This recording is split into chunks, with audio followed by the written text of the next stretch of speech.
So we're rolling at Paseo, Fort Myers, Florida, with Denny Rager. What's up, Brad? The director of tennis at the Laley Club.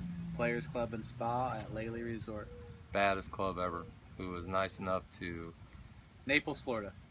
actually employ me for a little bit. But Denny is my friend, my mentor, and one of the best tennis people I've ever met in my life. And today we're just going to talk about... What a life. I need my sunglasses, man. What a life. I came down for a few days and he graciously let us, my wife and my 12-year-old son, stay at his house in the place that we used to live and loved. And we're waiting on my wife now to bring Denny's tennis racket so we can hit some balls.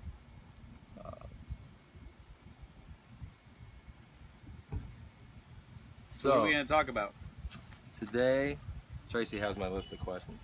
How old were you when you started playing? I started playing when I was 7 years old. And why? Well, that's the only sport I could excel in. All my friends played baseball, football, basketball. I can compete with them. Really? But I can compete with them in tennis. So I went to summer camp one summer when I was about 8 or 9 years old. Let's move the camera up. Make sure. Go ahead. And that was the only sport I could really excel in. So I kept playing, and I started playing tournaments when I was about 12. And then really Here in Fort Myers, right? Here in Fort Myers. Never stopped Right. after that. Once I started competing at 12 years old, I was playing 8, 10, 12 tournaments a year. Right. So, who was the most influential person in your life growing up, as far as who pushed you to play? I had a coach. Well, I still have a coach. He's still call him coach. His name is Jack Beardsworth. He was the director of tennis at Jimmy Connor's Tennis Center. Oh yeah, you told me about it. And that's where I spent my junior days. That's awesome. With Jack there. He had an academy there. We had several players in the top 40 in the state of Florida in our peer group, so we had a lot of people to play with.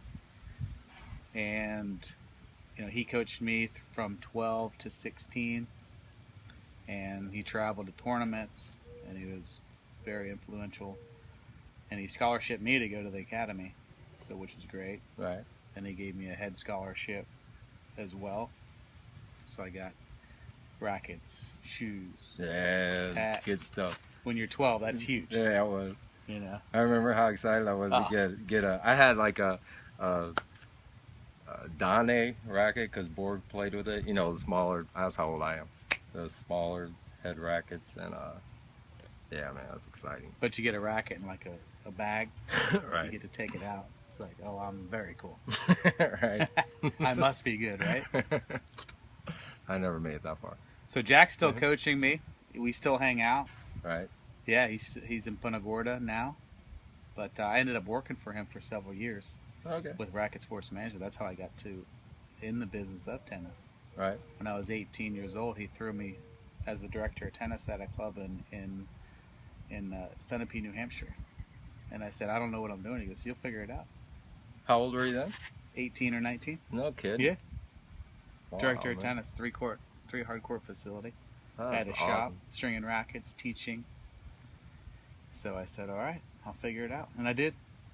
That's what's been so cool about hanging out with you, is I've been able to like relive, you know, being a kid again and just being a part of the sport. And I thank you for that, man. Yeah.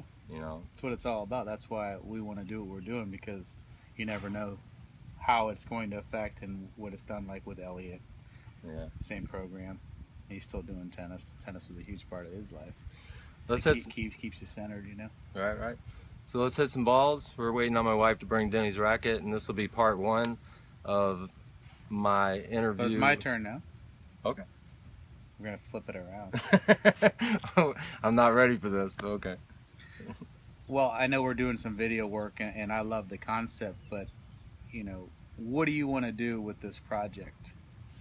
I really don't have like a clear vision of where it's going. I know that I want to bring tennis to as many people as possible. I want to do it for free because of the book I told you about. There's Right. a good book by Chris Anderson called Free, and it's just changed my whole concept of business and why we're doing what we're doing. And I want to do what I love, and I haven't had the opportunity to, well, to be involved in something that I really believed in, you know, for a long, long time, until I came to Paseo and met you, and you re-sparked my whole interest in tennis, and it's really been exciting to me. Just you gave me the opportunity to work at a club for $13 an hour, which was meant more to me than any amount of money I ever made in my life. To actually get up and go be at a tennis facility was just so exciting to me, and I think that there's so much that I have to bring to the sport with some of the other businesses I've been in, and just I want to do everything I possibly can to promote the sport and get people outside, because I think our society is turning into, not everywhere, but kids don't play outside as much as they did. You know, there's too many distractions. I'd like to bring a different, whole different concept to the sport. Make it fun with guitars, or whatever we got to do. You know, fireworks, anything to bring a so whoever's involved in the sport whoever's involved in our events does not forget the experience and really enjoys what they're doing, you know, and enjoys being out here and wants to come back, you know. So I don't know what it's going to turn into, but I know that this is all kind of research for me to see what I can do and what's happening in the industry now, because I haven't had enough experience in it to say that I know what's going on, you know. But anyway, go ahead. Yeah, I feel that, you know, I've been a part of the tennis business for, well, I've been a director for 21 years. All right. You know, I was working in summer camps since age 15, 16, 17, working directing summer camps because I went to school. So like 6 years. But it's but it's interesting to see every club. We're sitting here. There's my wife. We're sitting here at Paseo. The culture here is really cool, you know, versus the Players Club. Right. You know, like today, for instance, we had the slow season, and I think we had 100, probably 100 people playing tennis today at my club. Oh, that's awesome. You know, so whatever level, I think the level is that beginner when you first put a racket in their hand through when they can actually rally and play.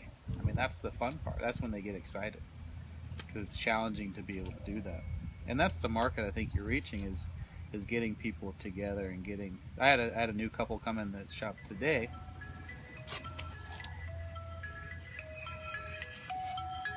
And they just joined the club, and they've never really played tennis before, but they know that they wanted to do something that they could do together. Mm-hmm. You know, kids can play together, parents and children can play together, spouses can play together, they can learn together, and there's very few sports that you can do that. I think the motivating factor here is that that's a great point, man. You know, families can do it together. You know, you can play with your wife, you can play with your child, you can play with your friends. And I see that at the club every day. Right. I mean, we had probably 12 people practicing the ball machines today. Yeah. And again, this is the dead of the summer, but we seem to have one of the busiest clubs in Southwest Florida where people are playing constantly. Right. You know, we have we have 22 couples playing tomorrow evening. They play from 4 to 6, and then they go have dinner at the Tiki. And how much fun is that? And you don't see that like here at Paseo, no. You know. But every club's different. Yeah. So let's you know what? Let's don't make this too long. We're gonna do a part 2 let's hit some balls for a little bit. Okay. And then we'll do a part 2 and take it from there. So just stand by for part 2.